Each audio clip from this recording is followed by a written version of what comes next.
It's been 5 years since Jenna Marbles left the internet.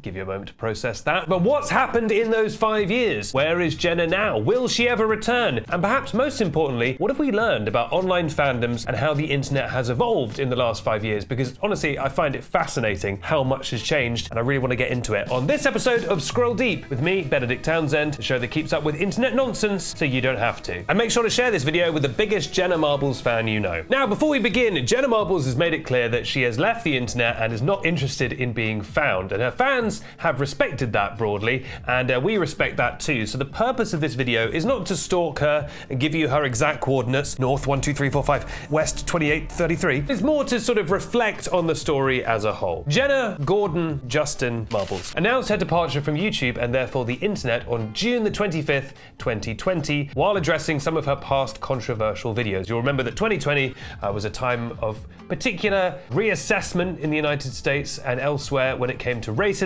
following the murder of George Floyd, and a lot of people and a lot of actions that may have slid by were re-evaluated, and this affected a lot of OG YouTubers who were, and let's not sugarcoat this, seemingly pathologically obsessed with doing blackface. YouTube in 2010 was genuinely insane, and it's not like it was socially acceptable then. There was plenty of people who were going, why are you doing this? But it was like a thing you had to do to be a YouTuber in 2010. Not me though, of course. I didn't do it in 2010. I hadn't been born yet in 2010, but I wouldn't, even if I was alive, I wouldn't have done it. Sorry, Rat. And in 2020, this bubbled up again, and Jenna decided to address it directly in a video saying, quote, "I just want to tell you that it was not my intention to do blackface."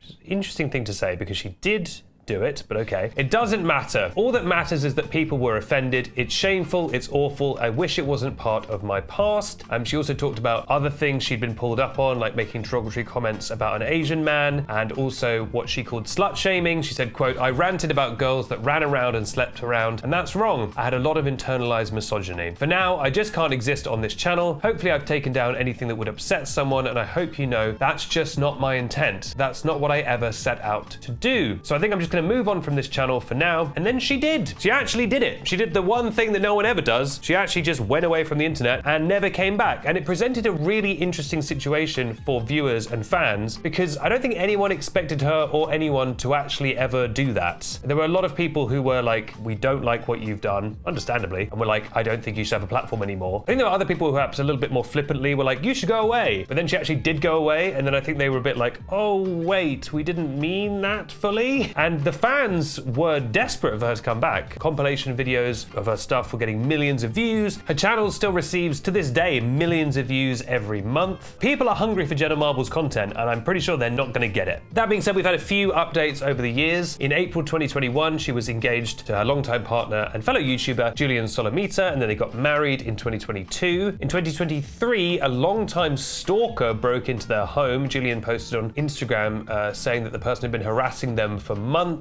Apparently he apprehended the stranger, pepper sprayed them, locked them out of the home until law enforcement arrived. So obviously incredibly scary. Also shows the kind of obsession some people have with both of them. Now Julian is still online. He streams on Twitch. Jenna doesn't join him, but apparently sort of helps him with that and sort of produces that. Every so often paparazzi photos appear. Some paparazzi photos in February 2025, which are always the strangest paparazzi photos of all time because they're always like from 30 feet away, and it is ultimately just a woman trying to live a regular life with some dogs. And you know a guy was like, brilliant, I've got a photo of that woman. I can sell that to a paper. But now that she's gone after being such a prominent creator, like it really can't be emphasized enough how big she was. She was one of the big top 5, top 3 creators on YouTube, I would say, at the time. And so walking away from that life, you have to ask, well, what's her life now? Like, how does she make money now? You know, we don't really know, but her channel still brings in nearly 2 million views a month. Now that's according to Social Blade,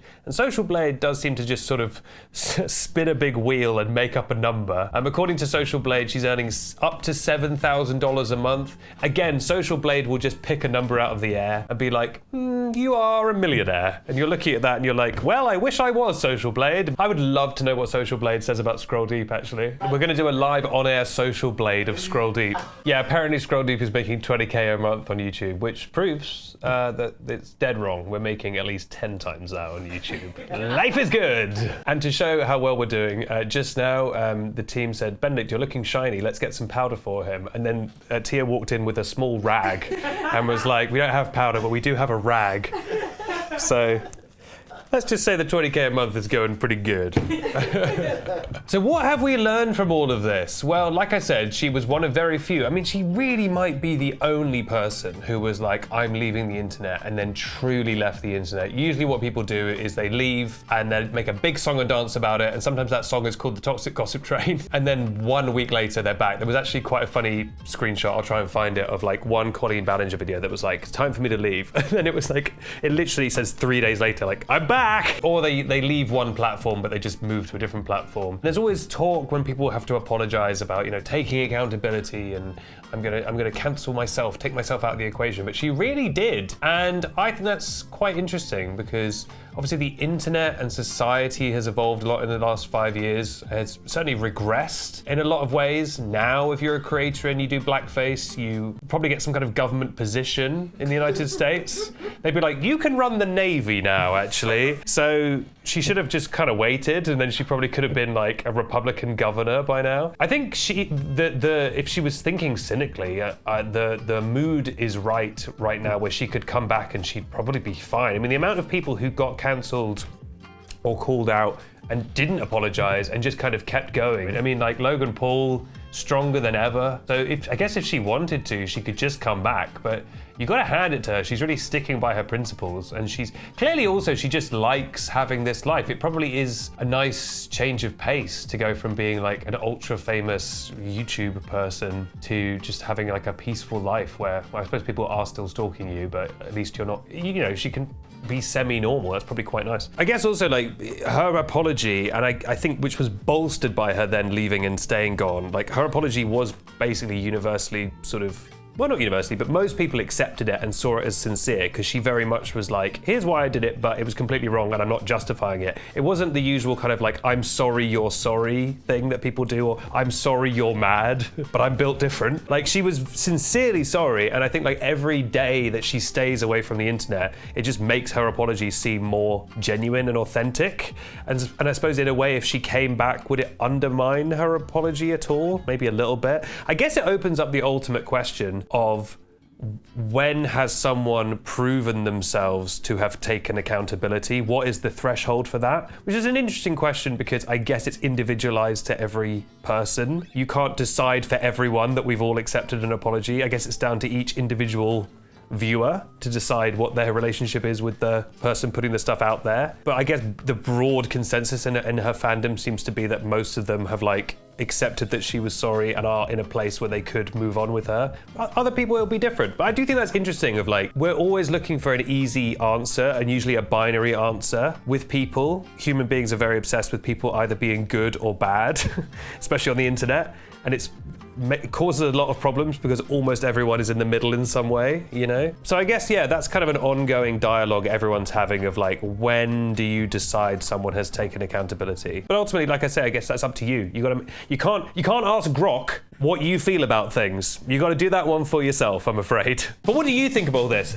Do you think that you'd be willing to accept Jenna coming back? Do you think she's taken accountability? How do you feel about accountability in general? Should there perhaps just be one universal punishment you have to do? If you do 3 ultra marathons, you are accepted back. Yeah, let me know your thoughts down below. And also, do you really want her to come back? Do you think that's what she wants? Is that the best thing for her? Would you be happy if she came back? Or have you just accepted this new status quo? Or do you not know who Jenna Marbles is? In which case, this video has probably been confusing and dense for you. But again, just ask Grok. He'll tell you. And if he gives you an answer you don't like, perhaps that isn't racist enough, just keep tweaking the question and Grok will get you there eventually. And now we come to the secret question for the people who've made it all the way to the end. This is to reward your good attention span. People these days are like, people can't watch long videos anymore. You've just proved them wrong. And here's a question to reward you. Your reward is you get to give us engagement. So the question is, and we'll keep it classic YouTube related. If you could have any dog right now, what kind of dog and what would you name it? I would have a whale hound. And I would name it Umpire. Whale hounds are this, they crossbred a Pomeranian with a humpback whale.